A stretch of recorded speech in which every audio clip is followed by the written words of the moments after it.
2016 دیدار شدم. تامینه خوجایوا 6 سال زنی دوم بود. شوهرش او را برای قامت و چهره زیبایش انتخاب کرد. سالهای اول زندگی خوبی داشتند گرچند زناشویی آنها آشکار نبود. شوهر پنهانی پیشش می آمد. تامینه بعد گذشت سالها به چنین خلاصه رسید که او برای شوهر واسطه تأمین نیازهای شهوانی بوده است و بس. زن دیم راستیگه برای زندگی نیست. همین قفا میدیم که یگان زن دیم تا آخر عمر قطعی شوهر زندگی کردگی نیست. این همه میگیرن تا فسانی توزگی میکنی برای که جای عادی خیکه، برای که فرزند نداری اوجا 6 تا فرزند دل جگرش میخره. این جمعیه عادی خواه کارش بود میکنه، سرش میشوی قاق میکنی، آبازی میدونه همه جا یکش توزه خواه جای عادی.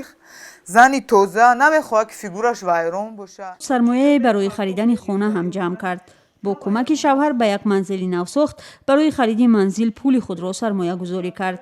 خانه را خریدند و تعمیر کردند. اما در این مدت شوهرش از تهمینه جدا شد و طلب خانه کرد. هرچند منزل به نام تهمینه است اما شوهر سابق از طریق بحث دادگاهی و به حضور او منزل را از او گرفتنی است. نخو اگر باید باشه آبرو چیزا بکشه من رای تری میکنم. خونه خدا میبرونه یارو ما کجا میبارم. دو تره تولد کردم شوم نیسته.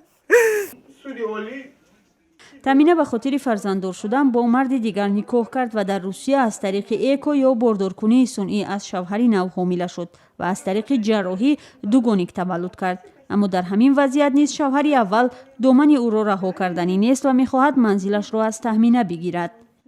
ای را بی سودبازین کرده است، غمم داده است، ای خونه کم برآوردنی ما. در تاجیکستان سرنوشت اکثر زنهای دوم و سوم تقریبا به همین صحنه می انجامند و اگر شوهر هم از زن دوم جدا نشود، زن و فرزندانش پشت صحنه جامعه پنهان زندگی می کنند.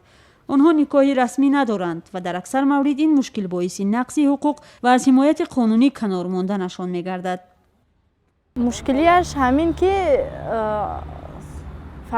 فرزندش پنهانی میبینن و همون راه و روح با که من یا کودکش دیدن وقتی که در پیشش یکان شناسی جدیش باشد از پیش همون مثل راهگذر میگذارد و همین کودکان از پشتش گریه کرده میموند. همین قدر دشواری دارد.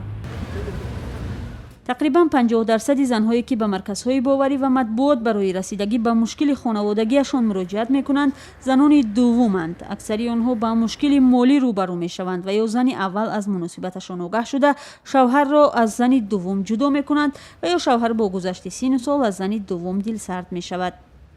امروز تعداد زیاد جوانان زنگیر در مهاجرت بودنشون هم سبب گل بارین دخترها به یک راستی که مردهای از خودشون چند سالا کلام با مردهای دیده و دانسته مردهای اویله‌دار و بچه‌دار زن میشوند. در تاجیکستان بسیار زنی و یا پلیگامی ممنوع است. آمار خاصی درباره تعداد زنهای دوم وجود ندارد.